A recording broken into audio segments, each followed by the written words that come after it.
বিএনপির অনেক প্রোগ্রামে দেখা যাচ্ছে শীর্ষ সন্ত্রাসী কামাল মোল্লাকে। কে এই কামাল মোল্লা? ফ্যাসিস্ট আওয়ামী লীগ সরকারের প্রেসিডিয়াম সদস্য, পানি, মৎস্য ও প্রাণী সম্পদ মন্ত্রী আব্দুর রহমানের সেক্রেটারি রেজাউল হক বকুর আপন মামাতো ভাই। কামাল মোল্লা ব্রাহ্মণকান্দা বাজার সংলগ্ন বাড়ি।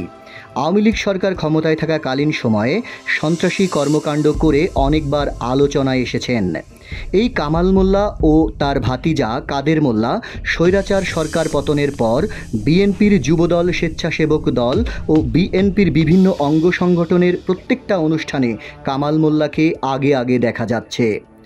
উদ্দেশ্য কি? বিএনপির ভাবমূর্তি নষ্ট করার, নাকি নিজের অপরাধ ধামাচাপা দেওয়ার? গত 7/3/2023 ইংরেজি তারিখ মঙ্গলবার সন্ধ্যা আনুমানিক 7টার সময় সন্ত্রাসী কামাল মোল্লা ও কাদের মোল্লা সহ তার সন্ত্রাসী বাহিনী নাট্য নির্মাতা, সংবাদকর্মী, জিসাস কেন্দ্রীয় কমিটির সহ সাধারণ সম্পাদক মোহাম্মদ শফিকুল ইসলাম শফিক সাগর এর উপর অতর্কিত হামলা চালায়। এতে স্থানীয়দের সহায়তায় সেদিন প্রাণে বেঁচে যান শফিক সাগর। শফিক সাগরের উপর সন্ত্রাসী হামলা ও অভিনয় শিল্পীদের ইপটিজিংয়ের প্রতিবাদে সংবাদ সম্মেলন করেন। সেখানে শফিক সাগর একটা লিখিত অভিযোগ পড়ে শোনান। সেদিন শফিক সাগরের উপর হামলা হয়েছিল।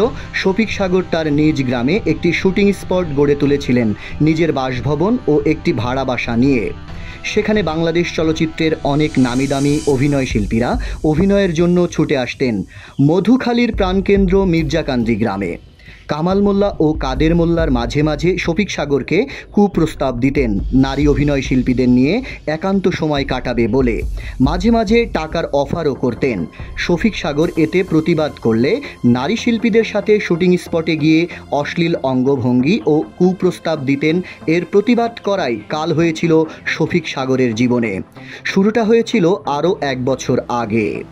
শফিক সাগরের ছোট ভাই আতিয়ার রহমান ব্রাহ্মণকান্দা বাজারে ব্যবসা করতেন। ব্রাহ্মণকান্দা বাজারের নির্বাচনকে কেন্দ্র করে দোকান থেকে ধরে নিয়ে আতিয়ার রহমানের উপর অমানসিক নির্যাতন করে এই সন্ত্রাসী কামাল ও কাদের বাহিনী। সেদিন থানায় মামলা করতে গেলে বাধা হয়ে দাঁড়ান প্রেসিডিয়াম সদস্য আব্দুর রহমানের সেক্রেটারি রেজাউল হক বকু। আশ্বাস দেন সালিশের মাধ্যমে মীমাংসা করে দেবে। সালিশের দায়িত্ব নেওয়া হয় স্থানীয় মেম্বার লাল মিয়া, রায়পুর ইউনিয়নের চেয়ারম্যান জাকির হোসেন ও ব্রাহ্মণকান্দা বাজারের সাবেক মেম্বার হাবিবুর রহমান তারার উপর।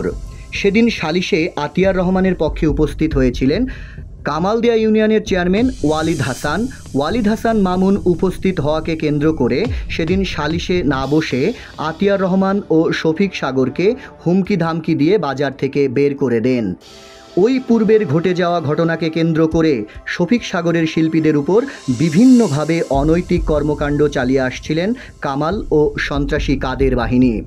8/3/2023 তারিখে থানায় উপস্থিত হয়ে মামলা করতে গেলে রেজাউল হক বকুর নির্দেশে মধুখালী থানায় কোনো অভিযোগ নেয় না। বাধ্য হয়ে শফিক সাগর অভিযোগ করেন মধুখালী উপজেলা অফিসার ইনচার্জ বরাবর। অনুলিপি জমা দেন জেলা প্রশাসক ফরিদপুর, পুলিশ সুপার ফরিদপুর, মধুখালী থানা, মধুখালী প্রেস ক্লাব, বাংলাদেশ চলচ্চিত্র শিল্পী সমিতি। সংবাদ সম্মেলনটি প্রচার হয়েছিল বাংলাদেশের অনেক স্যাটেলাইট টিভি চ্যানেল ও আইপিটিভি প্রিন্ট মিডিয়া সহ অনলাইন পত্রিকায়। মধুখালীতে নাট্য পরিচালক ও শিল্পীদের উপর সন্ত্রাসী হামলা ও ইপটিজিং হওয়ার পর নীরব ভূমিকা পালন করছে মধুখালী থানা অফিসার ইনচার্জ। কোনো তদন্ত করেন নাই, কারণ শফিক সাগর একজন বিএনপি পরিবারের সন্তান।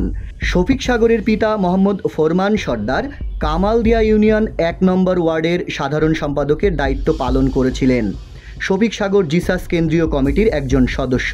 এটাই ছিল বিচার না পাওয়ার মূল কারণ। অনলাইনে যখন শিল্পীদের উপর হামলা ও ইপটিজিং খবরটা ভাইরাল হয়ে যায়, তখন রেজাউল হক বকু শফিক সাগরের বাড়িতে গিয়ে আর কোনো নিউজ না করার জন্য অনুরোধ করেন। দুই পক্ষ এক জায়গায় করে মীমাংসা করে দেওয়ার স্বীকারও করেন। শফিক সাগরকে ডাকা হয় আব্দুর রহমান টেকনিক্যাল কলেজ। সেখানে উপস্থিত ছিলেন উপজেলা চেয়ারম্যান মোহাম্মদ শহীদুল ইসলাম, আব্দুর রহমান টেকনিক্যাল কলেজের প্রিন্সিপাল, রায়পুর ইউনিয়নের চেয়ারম্যান জাকির হোসেন ও সাবেক মেম্বার তারা মোল্লা। সকলের উপস্থিতিতে তারা মোল্লার উপর শফিক সাগর আর সন্ত্রাসী কামালকে এক জায়গায় বসিয়ে সালিশের মাধ্যমে মীমাংসার দায়িত্ব দেওয়া হয়। সেখানে তারা মোল্লা মীমাংসা না করে সব কিছু ধামাচাপা দেওয়ার চেষ্টা করে। শফিক সাগর যেই বাসায় ভাড়া থেকে শুটিং পরিচালনা করতেন, ওই বাড়ির মালিক খলিল শেখকে বাড়ি থেকে ডেকে এনে হুমকি ও ভয়ভীতি দেখানো হয়। শফিক সাগরকে বাড়ি থেকে বের করে দেওয়ার জন্য বিভিন্নভাবে শফিক সাগরকে হুমকি ধামকি দিতেই থাকে সন্ত্রাসী কামাল ও কাদের বাহিনী। শফিক সাগর বাধ্য হয় এলাকা ছেড়ে ঢাকায় পাড়ি জমাতে। এখন দেশ স্বাধীন হয়েছে, এখনও সেই হামলার বিচার পায়নি শফিক সাগর। সেই সন্ত্রাসী বাহিনী বিএনপি বিভিন্ন অঙ্গ সংগঠনের মাঝে ঢুকে বিএনপির ভাবমূর্তি নষ্ট করছে। তাই এই সকল সন্ত্রাসীদের আইনের আওতায় এনে সঠিক বিচারের জোর দাবি এলাকাবাসীর। রোমেল ইশতিয়াক, আজকের দুর্নীতি।